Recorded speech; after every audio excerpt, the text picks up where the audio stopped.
इस वीडियो में हम कुछ पॉइंट्स एंड क्वेश्चंस के बारे में बात करने वाले हैं। अगर हम न्यू अपडेट्स की बात करें तो इकोसिस्टम एंड बैक ऑफिस में अभी कोई नया अपडेट नहीं आया है, बट इस वीडियो में हम कुछ इंपॉर्टेंट क्वेश्चंस के बारे में बात करने वाले हैं। तो सबसे पहले अगर हम ओकर न्यू वर्जन की बात करें तो इसकी रिगार्डिंग व्हाट्सअप ग्रुप्स में कुछ मैसेज वायरल हो रहा है। तो बिल्कुल फ्रेंड्स, इसके लिए हम सभी लोग वेट कर रहे हैं, इसके लिए हम सभी लोग तैयार हैं कि ओकर का कमर्शियल वर्जन लाइव हो, जो कभी भी एनी टाइम, यानी कि ओकर का कमर्शियल वर्जन कभी भी एनी टाइम लाइव हो सकता है, जिसके लिए हम सभी लोग वेट कर रहे हैं। और जैसे ही ओकर का कमर्शियल वर्जन लाइव होगा तो उसी समय इसके रिगार्डिंग कंप्लीट इंफॉर्मेशन भी दे दिया जाएगा कि जिन्होंने परचेज कर लिया है या फिर जिन्होंने परचेज नहीं किया है तो उनको क्या करना है, कैसे करना है। क्योंकि कमर्शियल वर्जन लाइव होने के बाद ओकर में बहुत सारी चीज़ें चेंज हो जाएंगी, पैकेज भी चेंज हो जाएगा, कैपेसिटी चेंज हो जाएगा, प्राइस जो होगी, जो कॉस्ट होगी ओकर की पैकेज की, वो भी चेंज हो जाएगी। मतलब बहुत सारी चीज़ें इसमें चेंज हो जाएंगी क्योंकि नए AI फीचर्स के साथ में हमारा ओकर वर्जन लाइव होने वाला है, न्यू वर्जन। तो बहुत सारी चीज़ें चेंज हो जाएंगी। तो जब भी लाइव होगा तो इसके रिगार्डिंग कंप्लीट इन्फॉर्मेशन भी प्रोवाइड किया जाएगा कि हमें क्या करना है, कैसे करना है। तो इसके लिए हम सभी लोग तैयार हैं और वेट कर रहे हैं फ्रेंड्स। इसके बाद अगर हम ओपी डेबिट कार्ड की बात करें तो ऑन पैसिव डेबिट कार्ड के रिगार्डिंग एक दो क्वेश्चन मेरे पास आए हैं। पहला क्वेश्चन है कि डेबिट कार्ड ऑर्डर करने के बाद क्या हमें 1 मंथ वेट करना पड़ेगा, क्योंकि जो फिजिकल कार्ड होता है वो तो हमारे घर पर प्राप्त होने में टाइम लगेगा। तो मैं आपको बताना चाहूँगा फ्रेंड्स, ऐसा बिल्कुल भी नहीं है। जब भी हमें डेबिट कार्ड को ऑर्डर करने का ऑप्शन मिलेगा और जब हम ऑर्डर करेंगे तो उसका जो फिजिकल कार्ड है वो हमारे घर पर प्राप्त होने में टाइम बिल्कुल लगेगा, डेफिनेटली लगेगा, उसके बारे में आप सभी लोग जानते हैं। लेकिन जब हम डेबिट कार्ड के लिए ऑर्डर करेंगे तो उसका जो वर्चुअल डेबिट कार्ड है, कुछ दिन पहले ऐसा ने इन्फॉर्मेशन भी दिया था कि जब हम फिजिकल डेबिट कार्ड के लिए ऑर्डर करेंगे तो उसी समय हमारा जो वर्चुअल डेबिट कार्ड है वो जनरेट हो जाएगा, जिसे हम लोग डाउनलोड कर पाएंगे, सेव कर पाएंगे, जिसके थ्रू हम लोग ऑनलाइन शॉपिंग कर पाएंगे, प्रोडक्ट सब्सक्राइब कर पाएंगे, या फिर हमारा जो एफिलिएट कमीशन है उसको लोड करके हम लोग उसे यूज कर पाएंगे। तो आपका जो वर्चुअल डेबिट कार्ड होगा वहां पर जो आपका कार्ड नंबर है, CVV नंबर है या फिर एक्सपायरी डेट होगा वो सेम रहेगा जो आपका फिजिकल कार्ड का रहेगा। तो फिजिकल कार्ड आपके घर पर कुछ दिन में प्राप्त हो जाएगा, लेकिन जो वर्चुअल डेबिट कार्ड होगा वो आपको वहां पर ऑर्डर करते ही जनरेट हो जाएगा, जिससे आप लोग यूज कर पाएंगे friends. And virtual debit card में सबसे अच्छी बात यह है कि ये बिल्कुल फ्री होता है, इसके लिए हमें कुछ एक्स्ट्रा पे करने की जरूरत नहीं होती है। हमारे मैक्सिमम बैंक्स में भी virtual debit card option provide किया जाता है, जैसे कि स्टेट बैंक है, जिनका स्टेट बैंक है तो उनके पास नेट बैंकिंग भी होगा, मोबाइल बैंकिंग भी होगा। तो नेट बैंकिंग या फिर मोबाइल बैंकिंग के थ्रू भी आप लोग सर्विस में जाके वहां पर जो डेबिट कार्ड प्राप्त करने का ऑप्शन होता है, गेट अ न्यू कार्ड, तो वहां पर जब आप क्लिक करेंगे तो वहां पर वर्चुअल डेबिट कार्ड का ऑप्शन आता है, जहां से आप वर्चुअल डेबिट कार्ड जनरेट कर सकते हैं और उसको एक्टिवेट करने के बाद उसे आप लोग यूज भी कर सकते हैं। तो इसी प्रकार हमारा ऑन पैसिव डेबिट कार्ड होने वाला है कि इसका फिजिकल कार्ड भी हमें प्राप्त होगा एंड इसका वर्चुअल कार्ड भी हमें प्राप्त होगा। इसके रिगार्डिंग एक क्वेश्चन ये भी आया है कि क्या हम ऑन पैसिव डेबिट कार्ड के थ्रू अदर प्रोडक्ट को सब्सक्राइब कर पाएंगे। तो बिल्कुल फ्रेंड्स, आप अपने अदर प्रोडक्ट को अपने डेबिट कार्ड के थ्रू सब्सक्राइब कर पाएंगे, या फिर आपका जो एफिलिएट कमीशन है उसको भी आप लोड करके यूज कर पाएंगे, ऑनलाइन शॉपिंग कर पाएंगे, कहीं भी आप उसको आसानी से यूज कर पाएंगे। एक और कंफ्यूजन यहां पर मैं क्लियर करना चाहूंगा फ्रेंड्स कि जिन्होंने ओकर को सब्सक्राइब कर लिया है तो उनमें से मैक्सिमम लोगों को अच्छे से पता है, लेकिन कुछ लोग ये भी सोच रहे हैं कि जिस तरीके से 97 ओ कॉइन को मैंने ओकर को सब्सक्राइब करने में यूज किया है, क्या उसी प्रकार हम अदर प्रोडक्ट को भी सब्सक्राइब करने में 97 ओ कॉइन को यूज कर पाएंगे एज अ फाउंडिंग मेंबर। तो मैं आपको बताना चाहूंगा फ्रेंड्स कि ऐसा बिल्कुल भी नहीं है कि आपने उसको यूज करके ओकर को भी सब्सक्राइब कर लिया एंड अदर प्रोडक्ट को भी आप सब्सक्राइब कर पाएंगे। ऐसा बिल्कुल भी नहीं है। किसी एक ही प्रोडक्ट को आप सब्सक्राइब करने में यूज कर सकते हैं, चाहे आप ओकर को परचेज करने में यूज कर लीजिए या फिर आने वाले किसी भी प्रोडक्ट को, चाहे वो ओ ट्रैकर हो या फिर कोई भी अदर प्रोडक्ट हो, उसको आप परचेज करने में यूज कर लीजिए।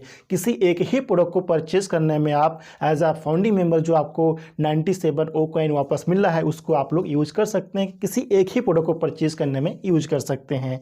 इसके अलावा एक क्वेश्चन मेरे पास ये भी आया है कि अगर मेरे एफिलिएट लिंक के थ्रू कोई न्यू पर्सन इकोसिस्टम में रजिस्ट्रेशन करता है तो उसको as a welcome bonus 10 O coin मिलता है, तो क्या हमें भी उसके रिगार्डिंग कुछ कमीशन मिलेगा या बोनस मिलेगा। तो मैं आपको बताना चाहूंगा फ्रेंड्स कि वो ऑन पैसिव की तरफ से वेलकम बोनस दिया जाता है, एज अ क्रेडिट दिया जाता है, जिससे वो प्रोडक्ट को सब्सक्राइब करने में यूज किया जाएगा। तो ऑन पैसिव की तरफ से जो क्रेडिट दिया जाता है किसी यूजर को, उस क्रेडिट के थ्रू उसके इन्वाइटर को कोई भी यहाँ पर कमीशन जनरेट नहीं होता है फ्रेंड्स। आपको कमीशन जनरेट तब होगा जब आपके ऑर्गेनाइजेशन में जो आपका एफिलिएट है, जब वो किसी प्रोडक्ट को सब्सक्राइब करेगा, राइट, तब वहाँ से आपको एफिलिएट कमीशन जनरेट होगा। लेकिन ऑन पासिव की तरफ से अगर उसको कोई क्रेडिट जनरेट होता है तो उसके थ्रू आपको यहाँ पर कमीशन जनरेट नहीं होगा। उम्मीद है कि ये पॉइंट आपको समझ में आ गया होगा। नेक्स्ट क्वेश्चन बोनस की रिगार्डिंग आया है कि बोनस कब तक आएगा। तो मैं आपको बताना चाहूँगा कि हमारा बोनस भी हमारे पे आउट के साथ जुड़ा हुआ है। तो जो भी इस क्राइटेरिया में आएगा वो ऑन पैसिव डिसाइड करेगी किसको देना है, कितना देना है, कैसे देना है, क्या स्ट्रैटेजी रहने वाली है, तो वो ऑन पैसिव डिसाइड करेगी। तो जैसे ही ओकन का कमर्शियल वर्जन लाइव होता है या फिर पे आउट रिलीज होना स्टार्ट होता है तो इसी के आसपास इसके रिगार्डिंग भी हमें इंफॉर्मेशन मिल जाएगी। तो हमें ऑफिशियल इंफॉर्मेशन के लिए वेट करना है। ओ कनेक्ट वेबिनार के रिगार्डिंग कुछ लोगों को प्रॉब्लम आ रही है कि अटेंडेंट लिंक के थ्रू वो ओ कनेक्ट वेबिनार को अटेंड नहीं कर पा रहे हैं। तो जिनको इस समय अभी अटेंडेंट लिंक के थ्रू ओ कनेक्ट वेबिनार को अटेंड करने में प्रॉब्लम आ रही है, उनको मैं यहाँ पर सजेशन देना चाहूँगा फ्रेंड्स कि आप स्पीकर लिंक के थ्रू ओ कनेक्ट वेबिनार को अटेंड करने की कोशिश कीजिए। मुझे यकीन है कि आप स्पीकर लिंक के थ्रू आसानी से आप लोग अटेंड कर पाएंगे। और आप सभी जानते हैं कि हमारा कमर्शियल वर्जन लाइव होने वाला है। तो जैसे ही कमर्शियल वर्जन लाइव होगा तो ये थोड़ी बहुत जो प्रॉब्लम आ रही है वो ऑटोमेटिक सब कुछ दूर हो जाएगी फ्रेंड्स। ओ कनेक्ट के रिगार्डिंग एक क्वेश्चन ये भी आया है कि ओ कनेक्ट में हम किसी भी स्पीकर को को होस्ट कैसे बनाएं। तो ओ कनेक्ट में किसी भी स्पीकर को को होस्ट बनाना बहुत ही आसान है। इसके लिए सबसे पहले एज अ होस्ट जब आप वेबिनार को स्टार्ट करेंगे, जब मीटिंग रूम ओपन हो जाएगा तो ओपन होने के बाद आप लोगों को पता होगा, नहीं पता है तो मैं आपको बता दूं फ्रेंड कि सबसे ऊपर मीटिंग रूम जो वेबिनार पेज होता है तो मीटिंग रूम में ही सबसे ऊपर आपको शो स्पीकर या फिर हाइड स्पीकर का ऑप्शन आपको दिखाई देता है। तो उस पर आपको क्लिक करना होता है। राइट क्लिक करने से क्या होता है, जितने भी स्पीकर आपके वेबिनार को अटेंड किए होंगे, ज्वाइन किए होंगे, तो स्पीकर की पूरी लिस्ट आपको होम पेज पर सबसे ऊपर ही दिखाई देगी उस ऑप्शन पर क्लिक करते ही। तो जो भी स्पीकर को आप को होस्ट बनाना चाहते हैं तो उस स्पीकर का प्रोफाइल पिक्चर आपको दिख रहा होगा, उसका नेम शो कर रहा होगा, फ्लैग शो कर रहा होगा, मतलब इंडिया से है, कहाँ से है वो भी शो कर रहा होगा, साथ में उसका प्रोफाइल पिक्चर भी शो कर रहा होगा। तो जिस स्पीकर को आप को होस्ट बनाना चाहते हैं उस स्पीकर के प्रोफाइल पिक्चर पर आपको सिंपली क्लिक करना है। एंड क्लिक करते ही आपके सामने सभी ऑप्शंस आ जाएंगे, जैसे कि पिन करने का ऑप्शन आ जाएगा, म्यूट करने का, वीडियो ऑफ करने का। अगर आप किसी स्पीकर को पिन करना चाहते हैं, म्यूट करना चाहते हैं, उसके वीडियो को ऑफ करना चाहते हैं तो क्लिक करके आप आसानी से ऑफ कर सकते हैं, म्यूट कर सकते हैं। अगर आप उसको को होस्ट बनाना चाहते हैं तो मेक होस्ट पर क्लिक करके होस्ट भी बना सकते हैं। अगर आप को होस्ट बनाना चाहते हैं तो मेक को होस्ट पर क्लिक करके उसको आप को होस्ट भी बना सकते हैं। मेक अटेंडी, अगर आप उस स्पीकर को अटेंडी लिस्ट में भेजना चाहते हैं तो मेक अटेंडी पर क्लिक करके उसको अटेंडी लिस्ट में भी भेज सकते हैं, मतलब अटेंडी के रूप में उसको बना सकते हैं। या फिर ब्लॉक स्पीकर, अगर आप उस किसी भी स्पीकर को ब्लॉक करना चाहते हैं तो ब्लॉक पर क्लिक करके ब्लॉक भी कर सकते हैं। रिमूव स्पीकर, अगर आप किसी को रिमूव करना चाहते हैं तो किसी भी स्पीकर को आप रिमूव भी कर सकते हैं एज अ होस्ट, ये आपके पास अधिकार होता है। तो बहुत ही आसानी से आप किसी भी स्पीकर को यहाँ पर को होस्ट बना सकते हैं या फिर होस्ट बना सकते हैं, मतलब वीडियो ऑफ कर सकते हैं, म्यूट कर सकते हैं, सारे ऑप्शन आपके पास वहाँ पे होते हैं फ्रेंड। तो इस प्रकार आप बहुत ही आसानी से इस ऑप्शन को यूज कर सकते हैं। सो ये थे कुछ इंपॉर्टेंट पॉइंट्स जिसके रिगार्डिंग मुझे आपसे बात करनी थी। उम्मीद है कि ये सभी पॉइंट आपको आसानी से समझ में आ गए होंगे एंड ये वीडियो भी आपको इन्फॉर्मेटिव जरूर लगी होगी।